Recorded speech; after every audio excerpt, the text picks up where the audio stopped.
coração. Hoje, 10 de setembro do ano de 2021, onde é celebrado o dia chamado Mundial de Prevenção do Suicídio.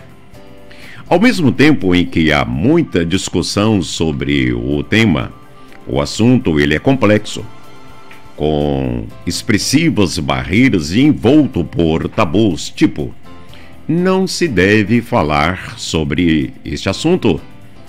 É perigoso demais, pode causar despertamento convergindo para o lado negativo. Mas aí, eu faço a minha seguinte conjectura. Como obter? Como cruzar os braços ou ignorar se ele acontece, infelizmente, no âmago da nossa sociedade?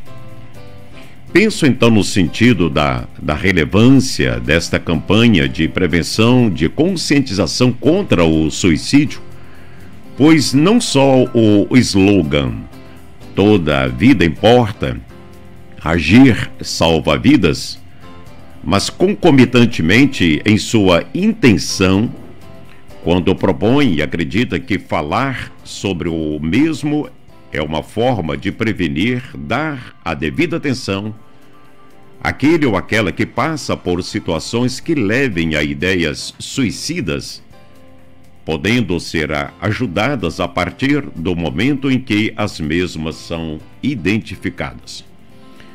A Rádio Educativa 105,1 FM, a rádio que toca o seu coração, acolhe, recebe e tem a honra de receber aqui em seu estúdio a coordenadora do CAPS 1, senhora Fernanda, a quem nós cumprimentamos, e também o psicólogo Ricardo Teófilo, a quem nós também agradecemos e que atenderam ao nosso convite. Inicialmente, vamos então às considerações e dar um bom dia, cumprimentar a nossa coordenadora Fernanda. Bom dia, Fernanda, tudo bem?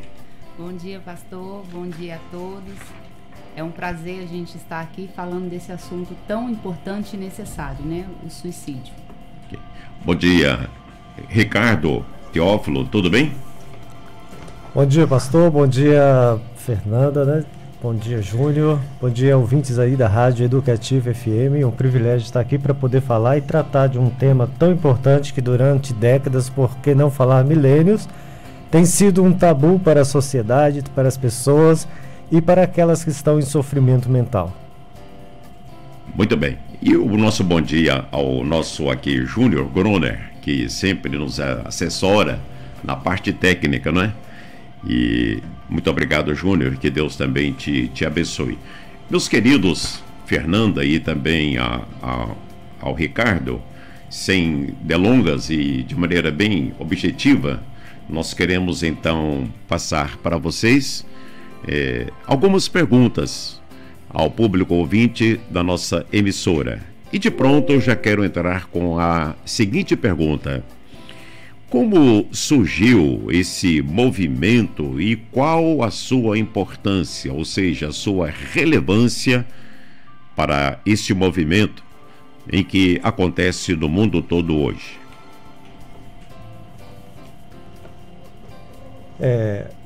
O Setembro Amarelo ele veio com uma ideia lá dos Estados Unidos, né, onde um jovem perdeu sua vida e ele tinha um carro que ele gostava muito. E esse carro era da cor amarela. Então, no seu velório, as pessoas resolveram levar algumas coisas para poder conscientizar que se você está com algum sofrimento e para poder falar para as pessoas que pode receber ajuda sim. Então, essa cor foi instituída desde dessa época, foi espalhando pelo mundo, né? E como campanha em relação ao governo federal, em 2015 ela se tornou aí um tema também da agenda pública do Ministério da Saúde. E exclusivamente também existe a Lei 13.819, onde a gente, como agentes públicos da saúde, precisa promover essa educação em saúde, porque não em saúde mental, para as pessoas se conscientizarem do tipo de trabalho que é feito e também daqueles financiamentos que vêm exclusivamente para os estados, Distrito Federal e governos municipais para cuidarem sim da saúde mental.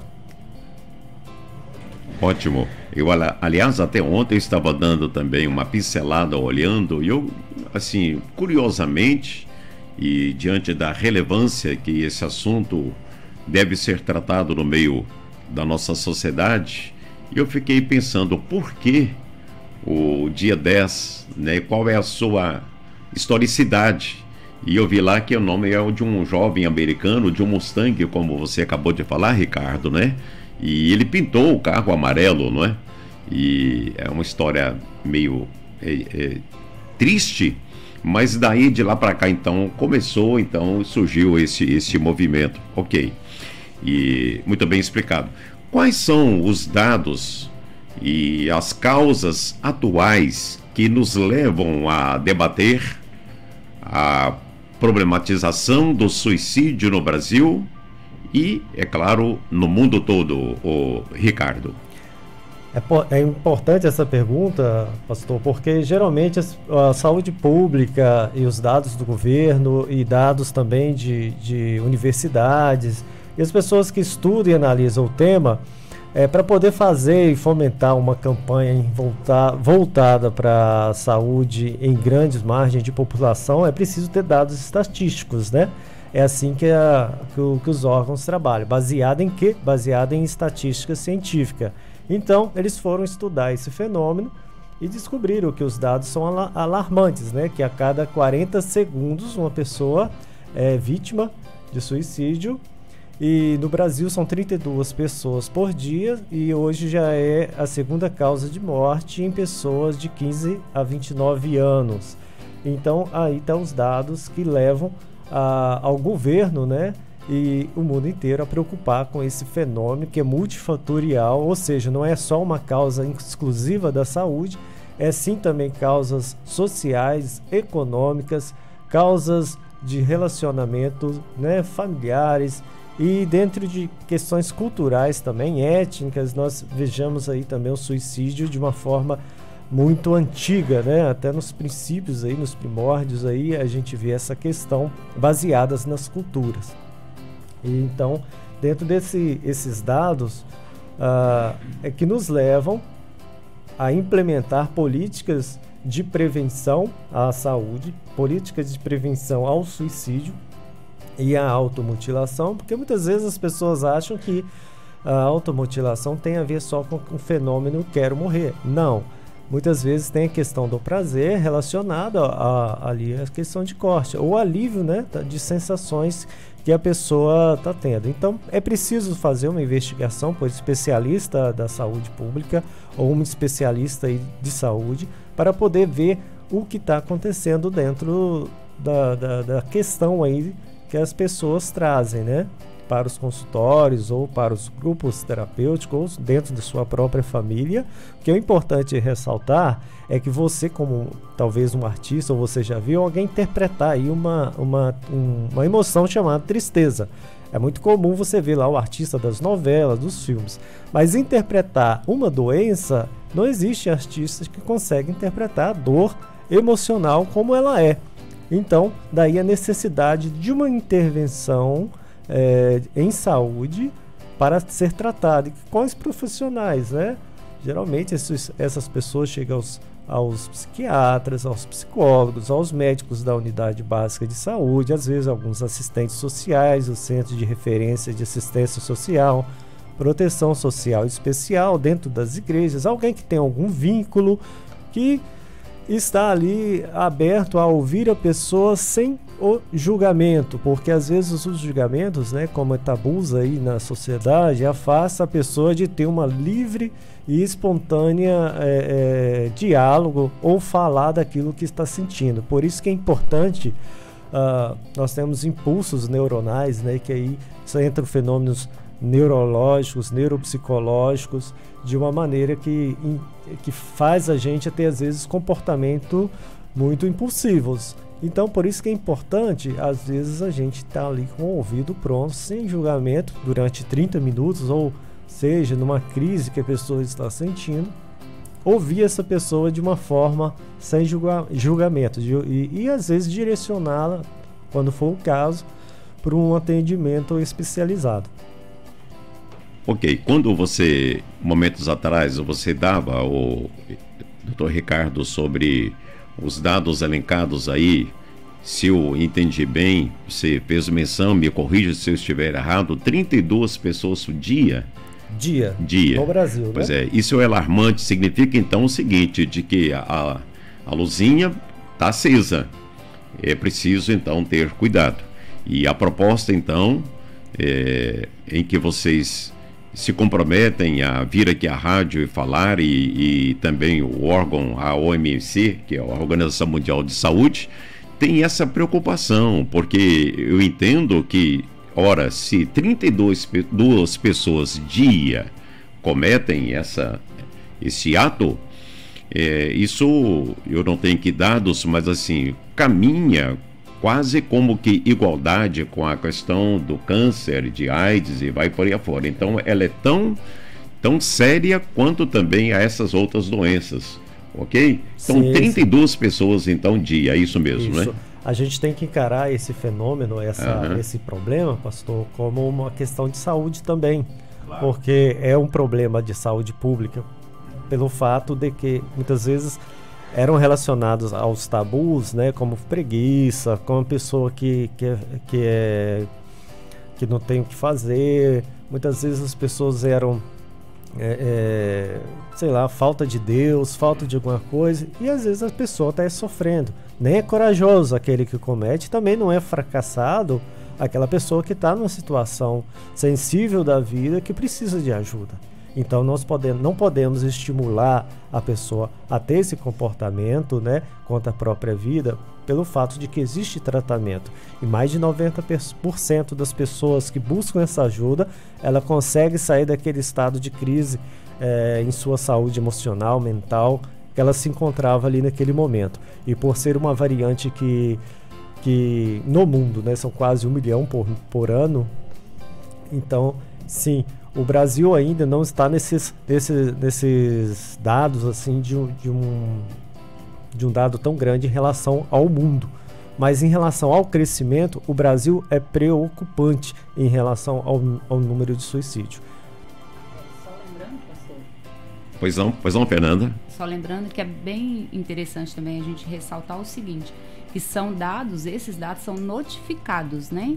Então, esse valor que nós temos hoje, né, que seria mais ou menos 40 segundos, né, uma pessoa tenta, né, ou comete mesmo suicídio, são de casos notificáveis, né, que chega à unidade e notificam.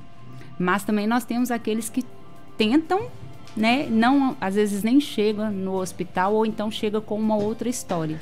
Né, que é o caso da automutilação. Foi uma ampliação do governo federal, essa questão da automutilação, logo após aquele, né, movimento que teve da baleia azul. Sim. Então, isso é bem interessante também a gente falar sobre isso, que os dados que o Ricardo está passando para nós são casos notificados, né? Agora, fora os que a gente não tem. Por isso que é importante a gente estar ouvindo, né? A gente falar sobre isso, né? Muito bem lembrado, Fernanda, porque aí você fez muito bem aí na sua exposição casos notificados, ouvintes, não é? Então, assim, são o que tem, o que os profissionais na área têm conhecimento, ciência a este respeito, né? Mas é preciso falar sobre isso, porque se horas os notificados são esses, imagine então outros mais, né? Então, mesmo que ainda impere o tabu, vamos assim pensar, é preciso que se vença esse tabu, que se fale de maneira correta, né, com esmero, como é o caso aqui que vocês estão levando ao público ouvinte aqui. Muito bem. Uma outra pergunta que eu gostaria de fazer existe relação entre depressão e suicídio? E além dessa pergunta, se existe relação entre depressão e o suicídio, quais são os sinais que uma pessoa que pensa em suicídio pode ou possa demonstrar? Destacar que doença mental, ela é como qualquer outra doença. Seja uma doença cardiovascular, seja uma amputação de algum membro, uma doença mental é como se fosse qualquer outra doença, uma dor de cabeça, uma febre alta. E a gente tem que tirar esse estigma de que doença mental não é coisa de gente saudável. Doença mental é coisa que a gente está precisando de ajuda, a gente precisa de cuidado.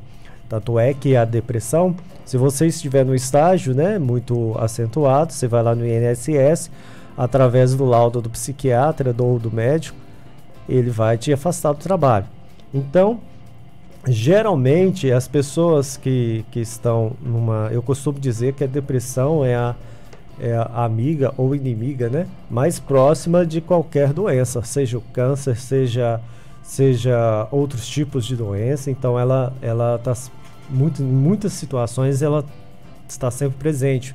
Por exemplo, às vezes a pessoa que está fazendo lá o tratamento de insuficiência renal crônica, que é um tratamento muito invasivo, e às vezes está associado lá a uma depressão com essa pessoa que tinha uma vida toda ativa e agora está tendo que submeter a certo tipo de tratamento que muda totalmente o seu cotidiano. E a relação entre depressão e o suicídio, ela é muito próxima também. Então tem pesquisas já voltadas que fala e aponta a depressão como umas doenças mentais que estão associadas a pessoas aí que estão sofrendo ou que chegam a morrer de suicídio. E também além da depressão, nós temos o abuso crônico de álcool e outras drogas. Nós temos aí o transtorno bipolar, nós temos também a esquizofrenia. Claro que isso não delimita o tema do suicídio como se fosse uma lei de que uma pessoa, para ter essa ideação ou ter também uma tentativa de suicídio, ela está associada a um transtorno mental. Não é sempre assim, porque existe o suicídio anômico, que é aquele que, por exemplo, a pessoa está lá com seus milhões e a bolsa cai, e muitas vezes ela fica numa situação muito difícil e sem uma busca de uma ajuda qualificada, ela pode chegar numa situação muito, muito ruim da própria vida. Então, a gente precisa sim associar muitas vezes essa questão de saúde mental com a questão de suicídio, mas nem sempre é uma regra que a pessoa que está nesse período tem um transtorno mental. Na verdade, seria um conjunto de situações que levam a pessoa infelizmente, a cometer esse ato, não é? Muito bem. Será que é mesmo possível, Ricardo, você como psicólogo, será que é mesmo possível evitar que uma pessoa tire a sua própria vida por meio do diálogo? E quem pode ajudar? Uma boa pergunta. Será que é mesmo possível evitar que uma pessoa tire sua própria vida? Sim, é possível. É possível, sim. E os dados, né, corroboram aí, e são dados robustos de que as pessoas que conseguem falar do seu problema, as pessoas que conseguem falar dos seus sintomas, ela tem uma ajuda qualificada e quase que 90% ou mais conseguem sair desse estado de, às vezes, querer perder a sua própria vida. Na verdade, quem está querendo, às vezes, perder a sua vida, ela vive numa situação de ambivalência.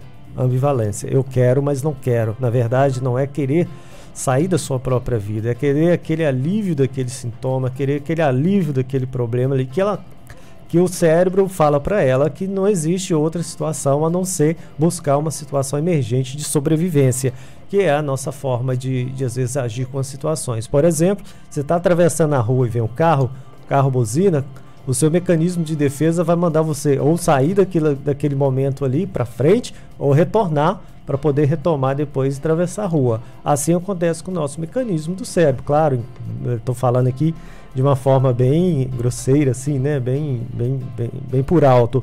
Mas a pessoa que está numa situação de tirar sua própria vida é mais ou menos parecido. O mecanismo vai acionar lá a sua defesa e você precisa tomar uma atitude. E muitas vezes essas pessoas que conversam e falam o que estão querendo fazer para alguém que ouve sem julgamento, mas com a boa intenção de ajudar, pode sim estar tirando essa pessoa desse momento, ou seja, desse buraco emocional que ela está vivendo e quem sabe colocar ela numa situação de tranquilidade e que as pesquisas colaboram em dizendo que é possível, ou seja, cerca de 90% das pessoas que falam dos seus sintomas conseguem ajuda qualificada e conseguem sair daquela situação. É por isso que o governo está vindo na mídia, está vindo falar e está vindo falar com seus pacientes ou com as pessoas que precisam de buscar ajuda para poder fazer o seu tratamento.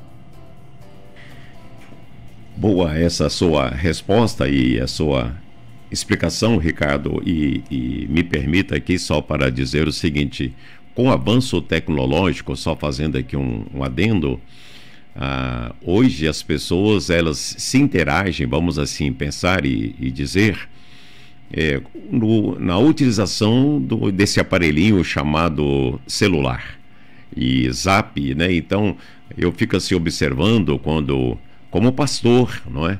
E a gente vai a um casamento, fazer celebração de um casamento, ou estamos numa festa, enfim, as pessoas estão sentadas em volta de uma mesa, mas estão ali alguns manipulando, mandando mensagens para outras, interagindo com pessoas de fora e não com as que estão em volta dela.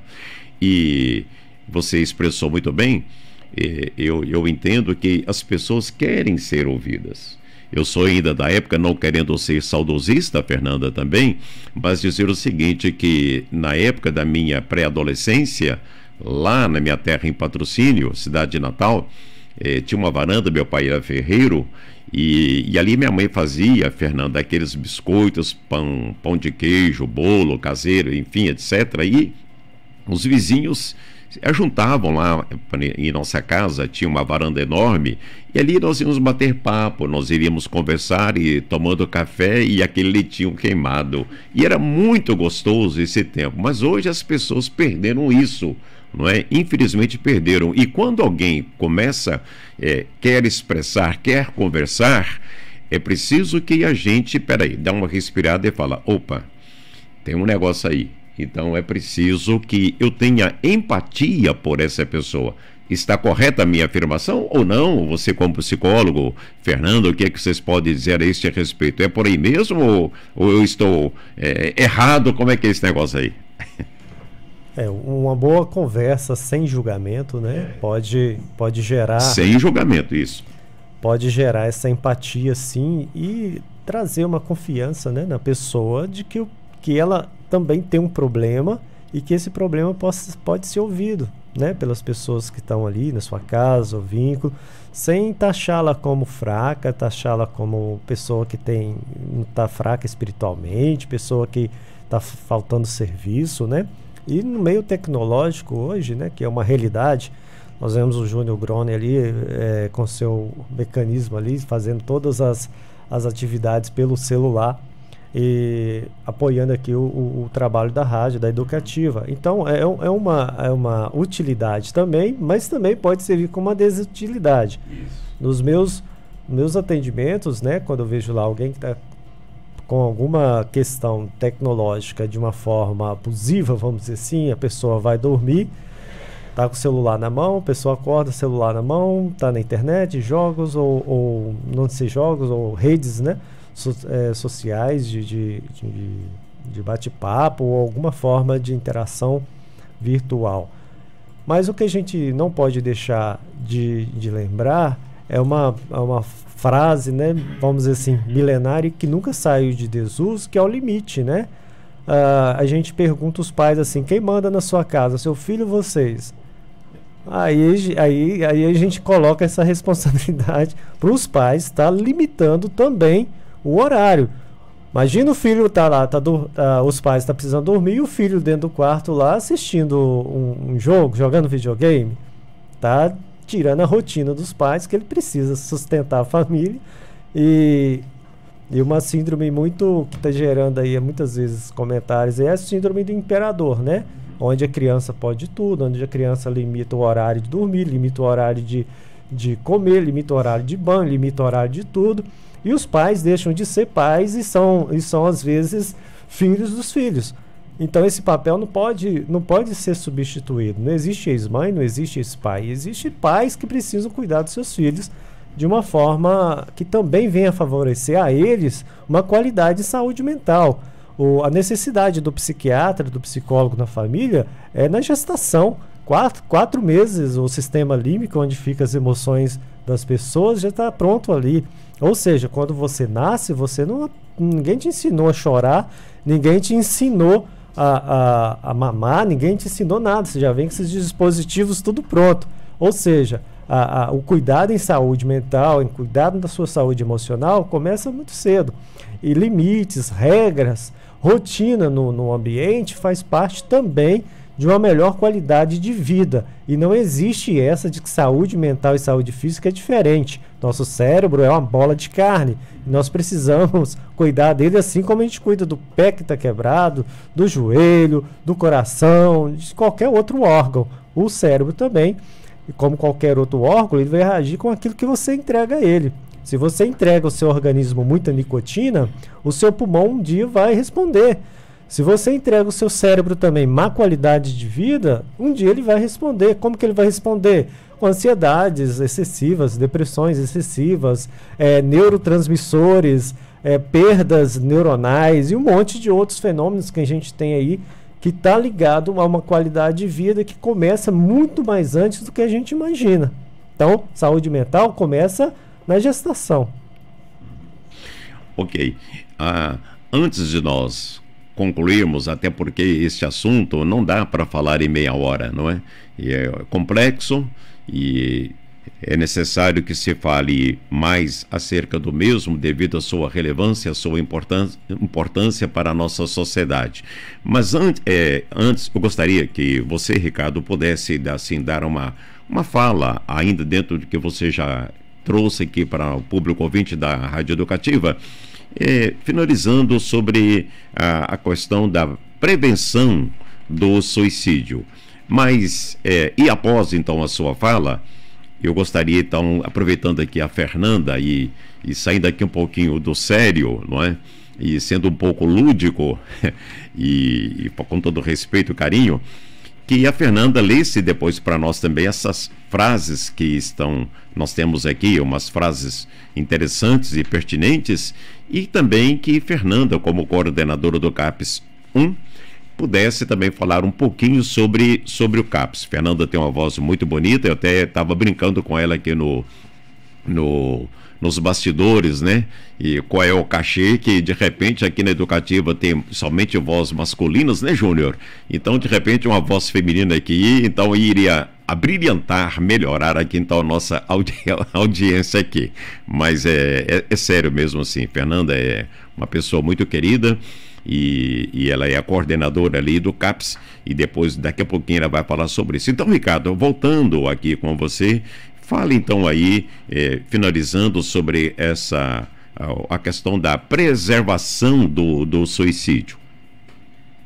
Nós temos aí muitos fatores, né, que também levam a pessoa a ter risco, né, como abuso sexual na infância, alta incidência de internação psiquiátrica, doenças incapacitantes, agressividade, isolamento social. Nós temos aí a pandemia, onde os índices aumentaram muito de outros tipos de doença, como depressão, transtorno obsessivo compulsivo, dentre outros tipos de doenças que foram surgindo. Ou seja, quando a gente fala em ficar isolado ou trancado dentro de um ambiente, a gente é passível de se adoecer. A pandemia demonstrou isso no isolamento social. As pessoas começaram a ter aumento de violência doméstica, problemas relacionados à sua saúde mental.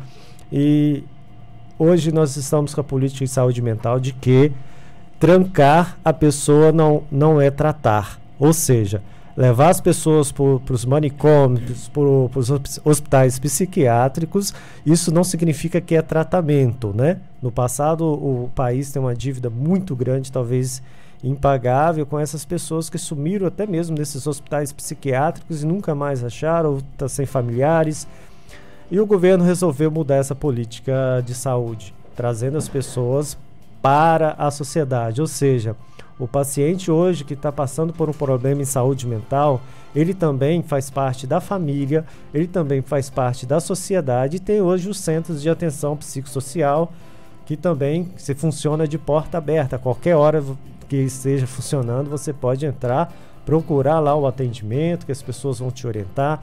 Tem aqui no Resplendor, né, a Fernanda vai falar melhor depois do CAPS, na Secretaria de Saúde, tem uns profissionais lá da área, tem uns médicos, nos postinhos tem uns médicos também, dentro no âmbito de saúde, tem esses locais aí. O que você pode fazer para ter alguns fatores aí de proteção, protetivos em sua relação à saúde mental? Procure ter boa autoestima.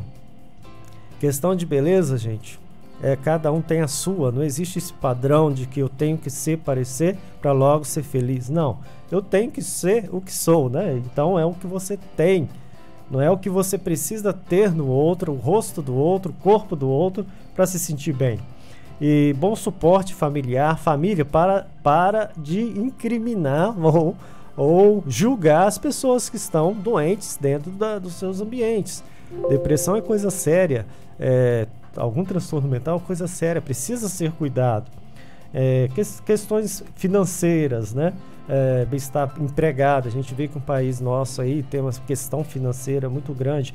Olha só como é que o suicídio é uma questão muito mais além do que a gente imagina. Ele é multifatorial e a economia envolve sim nessas questões do adoecer. Está as mulheres, né, realizando o seu pré-natal, conversando com o médico, falando o que sente com aquele... eu costumo dizer que gestação é bonito para quem está de fora, mas para a mulher que está gestando, é ela que está passando os problemas dela ali, ela que está sentindo as dores, ela que está tendo os seus exames, as suas questões. Então, relata para o seu médico, relata para o seu profissional o que você está sentindo neste momento. Os laços sociais também precisam ser bem estabelecidos e precisam ter escolha, né, critérios seletivos aí, às vezes, de que tipo de pessoas você está atraindo, quais os amigos, quais as pessoas que você está atraindo. A relação terapêutica, né, às vezes a gente precisa ter um atendimento psicoterápico, a terapia pode ajudar também nessas questões emocionais.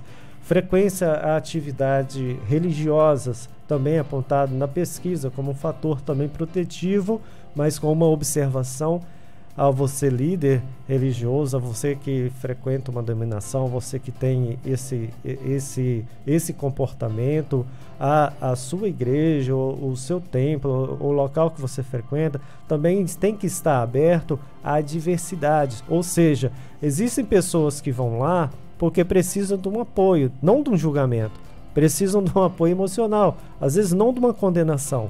E isso é importante, porque as pesquisas, do mesmo jeito que demonstram positividade, às vezes as pessoas que são diversas, quais são as pessoas diversas? Aquela que a igreja tem um padrão, uma denominação, e elas não entram nesse padrão, e às vezes são repelidas por estarem, como dizem, no pecado, alguma coisa assim. Então, as igrejas precisam abrir a mente para isso, porque Emile Durkheim, quando começou a estudar esse tema, há muito tempo atrás, ele descobriu que as pessoas que mais suicidavam dentro do grupo religioso eram os evangélicos. E eles foram estudar essa análise e perceberam que existia uma repressão muito grande do fator pecado. Então, dentro desse fator religioso, nós precisamos ter cuidado também na hora de ouvir essas pessoas que estão trazendo uma demanda, ok? A frequência também as atividades esportivas, né? Senso de responsabilidade aí com a família, as crianças, né? A gente precisa estar cuidando também desse lado emocional delas. Então, encerrando a nossa fala aqui, existem várias formas de prevenção do suicídio. O suicídio é uma situação multifatorial, é da família, é do governo, é da economia, é da sociedade, é de todos nós. Por isso que esse assunto é um assunto público, não é um assunto de tabu. Cada pessoa que comete ou cada pessoa que morre de suicídio, ela afeta no mínimo de 6 a 10 pessoas. Nós temos os dados estatísticos notificados entre Itueta, Resplendor, Conselheiro Pena, Cuparaque, Goiabeira e Aimorés. E os dados são alarmantes, os dados são grandes. E a gente precisa cuidar também da nossa saúde mental local. Ok. Este é o nosso psicólogo Ricardo Teófilo, que nos trouxe aqui essas informações pertinentes acerca, então, do assunto em tela do suicídio, quando nessa data, 10 de setembro, é divulgado no mundo todo, né, sobre esse fator, né, de prevenção, conscientização contra o suicídio. Então, o que a Educativa propõe aqui, juntamente com os profissionais e o psicólogo Ricardo, e também com a coordenadora do CAPS, a Fernanda, não é nada mais, nada menos do que levar uma conscientização ao público ouvinte e mostrar que a vida, ela deve ser vivida. A vida vale a pena. E nós temos então que sentar, conversar. Muitas vezes as pessoas pensam que a depressão, isso é mimimi, isso é... Não, é preciso ter cuidado. Eu, como pastor, posso falar aqui que não é fácil você trabalhar com essa situação de depressão. E muitos casos, quando, como pastor, posso assim dizer, eu tenho que encaminhar então para um profissional, porque aí já foge do meu campo. É claro que a gente vai aconselhar, a gente tem também umas técnicas, mas na realidade trabalham juntos, eu diria concomitantemente, né, o apoio pastoral e também o psicólogo, né, o profissional na área que possa ajudar ao indivíduo, àquele membro, ou enfim, aquela pessoa que está precisando então de um suporte, de um apoio, de uma fala e de ouvir. Eu lembro que nos meus aconselhamentos, e já quero passar para a irmã Fernanda, que eu ficava ouvindo as pessoas, o Ricardo, e ali 40 minutos, 50 minutos, e me permite dizer assim, que nem lagartixa, né? Acenando com a cabeça, ouvindo, mas prestando bem atenção, fazendo algumas anotações.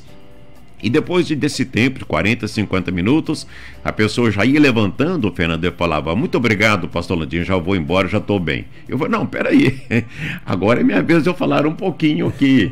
Mas assim, eu tenho 2 ouvidos, né? Então Deus é demais, não é? Ele nos deu 2 ouvidos e uma boca, então eu preciso ouvir, né? Se a pessoa me procura, eu preciso então ouvi-la, não é? Então você expressou muito bem aqui, parabéns aí pela maneira em que você trouxe para o nosso ouvinte. Fernanda, aí eu vou assim aproveitar aqui o gancho, de pedir que você, por favor, fale essas frases no final, mas gostaria que você desse uma palhinha aqui para nós sobre o CAPS, o que é o CAPS, você como coordenadora do mesmo, CAPS 1, aqui na nossa querida cidade de Resplendor.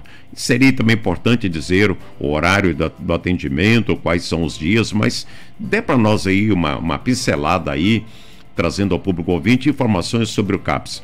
Com vocês aí, a nossa querida Fernanda, por favor, coordenadora do CAPS. Então, pastor, só terminando, né, completando, na verdade, a fala do Ricardo, né, eu costumo dizer que para a gente não tem uma receita, né, seguramente para saber se a pessoa está com pensamento suicida ou não, né? O que nós, como cidadãos, né, podemos fazer é ouvir, né, e oferecer ajuda. Essa ajuda a gente tem os profissionais, tem os centros, né, de atenção especializadas, né, com pessoas qualificadas para saber ouvir, para saber direcionar, orientar essa pessoa, né? Aqui em Resplendor nós temos o Centro de Atenção Psicossocial, que é o CAPS, que é uma atenção especializada que trabalha juntamente com a atenção primária e a secundária. Então, o nosso município é privilegiado, né, com essa atenção especializada que atende essa demanda aí na saúde mental, né? Lá nós temos psiquiatra, nós temos psicólogo, assistente social, farmacêutico, enfermeiros, né? Então, é uma equipe completa, disponível todos os dias, de segunda a sexta-feira, né, de 7 às 17 horas, sempre vai ter alguém lá, pronto para poder ouvir, pronto para dar assistência, né? Ou encaminhado por um familiar, ou encaminhado por um médico da atenção básica, ou até mesmo que passa na porta, né? Que a gente considera isso como uma demanda espontânea, a pessoa passou e quer falar. Então, nós temos hoje aqui em Resplendor, né, o Centro de Atenção Psicossocial, é o CAPS 1, na Ilha do Príncipe, na rua 7 de setembro, 135. E também temos, né, Só um minutinho, tem telefone também lá, Fernanda? Não? Ah, tá, ok. Mas repita, por favor, o endereço para mim, por gentileza aí. É 7 de setembro, 135, Ilha do Príncipe. E o telefone lá é 3263-1471. Okay. Isso. E nós temos também hoje, o município de Resplendor, ele tem outros tipos de serviços também que atendem essa demanda, que é a emergência, né, que é o SAMU 192. Nós temos o pronto-socorro também do hospital local aqui, que tem profissionais também capacitados, né, para esse tipo de atendimento. E temos o Centro de Valorização da Vida, né, que é o CVV, que é por telefone 188, que são profissionais também, que estão lá do outro lado, prontos para poder ouvir. Então, o importante é falar e ter alguém para ouvir. É o que o pastor bem colocou, né? Às vezes a pessoa nem quer opinião, né? Ela quer apenas falar, né? Então, a gente ter esse sentimento de ouvir, esse respeito, né, pela pessoa que deseja falar, isso é muito importante e salva vidas. Muito bem. Agora nós vamos caprichar aqui, né, Júnior, aqui colocando assim um fundo musical para que a Fernanda possa então ler para nós aí umas frases aqui que eu achei por demais interessante. Por favor, Fernanda. São frases bem motivacionais, né, para quem está passando por esse momento, e a gente abraçar essa ideia é importante. Não importa onde você parou, em que momento da vida você parou, sempre é possível recomeçar. Se você puder olhar a vida com mais carinho, verá que há muito mais motivos para seguir em frente. Não desista de você por causa de outra pessoa te disse que você é mais do que palavras ruins ou falsas. Então é isso aí e estamos à disposição. Lindas as frases, e não só bonitas, mas também importantes, não é? E olha essa aqui que você acabou de dizer aqui: não desista de você por causa do que outra pessoa te disse. Você é muito mais do que palavras ruins e falsas. E quantas não são aquelas pessoas que são, vou assim pensar, verdugos delas mesmas por causa de palavras mal proferidas, ditas, né, a favor do próximo. Então, não seja de maneira alguma refém de palavras ruins ou falsas. Valorize-se. Você é uma pessoa importante para Deus. A Bíblia diz, agora falando como pastor também, a Bíblia diz que o ser humano ele foi formado à imagem e à criatura de Deus. E você é importante. E quando aqui a Educativa recebe e acolhe em um dos seus estúdios a Fernanda como coordenadora do CAPS 1 e o psicólogo o Renato Teófilo, é porque, na verdade, esse grupo é um conjunto, né, de organizações que estão preocupados com o ser humano. Isso é um gesto magnânimo, não é? Isso é ter empatia pelo próximo. E a minha oração, Fernanda e Ricardo, que Deus lhes abençoe muito por essa iniciativa, pelo que vocês têm feito, não é? No nome do Senhor Jesus Cristo, e saibam, e eu sei que vocês têm esse entendimento, mas saibam que esse trabalho que vocês estão fazendo, ele é relevante, ele é importante, vocês estão ajudando na construção de erguer a pessoa e no aspecto motivacional e também, sobretudo, espiritual, porque uma vida vale a pena mesmo. Aliás, eu queria até fazer uma pergunta, finalizando aqui nas considerações finais. Vamos ter mais, além de hoje, tem alguma carreata, alguma coisa assim ou não, ou não tem nada previsto? Como que seria, Fernanda? Você como coordenadora, por favor. Vamos sim, nós estamos com a programação de fazer um movimento aí com a cidade, né? Na cidade, com a rede toda da saúde, mas também outros órgãos, outras secretarias. Será no dia 23 de setembro, às 7 horas da manhã, numa sexta-feira, né? Dia da semana. Vamos concentrar ali na Praça do São Vicente e vamos fazer um movimento pelas ruas, né, levantando essa bandeira aí de atenção, de alerta, né? O mês de setembro é o mês que se fala disso, mas não é só, né? É o ano inteiro. Então, é o mês que a gente destaca, mas é um ato que a gente tem que manter isso o ano todo. Então, no dia 23 de setembro, às 7 horas da manhã, vamos estar fazendo essa concentração lá na Praça São Vicente e passando pelas ruas. Vamos até o lado norte, passar aqui nas ruas do centro e finalizar lá no CAPS.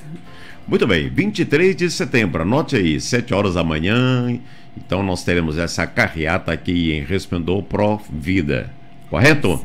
Isso. Fernanda, muito obrigado pelo seu carinho, pela sua atenção, que muito nos honra recebê-la aqui no estúdio da Rádio Educativa.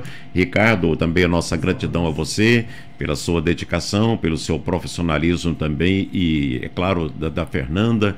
E digo para vocês que os microfones da Rádio Educativa estarão sempre abertos para aquilo que for necessário para trazer informações pertinentes aos munícipes aqui, não é? E não se esqueçam, dia 23 de setembro, nós teremos então aqui a nossa carreata na cidade de Resplendor. Vamos fazer aquele buzinaço mesmo em pró-vida. Nossa gratidão, que Deus abençoe você, Fernanda, que Deus abençoe você, Ricardo, e outras vezes podem vir aqui que estaremos de braços abertos para recebê-los no nome de Jesus, tá bom? Amém. Então tá. Então nós estamos chegando ao final e vou deixar aqui, olha bem que legal, o Juninho preparou para nós aqui, após essa entrevista tão importante, Pastor Lucas, pintor do mundo, que é o Senhor Jesus. A todos um ótimo dia, beijo no seu coração, até a próxima.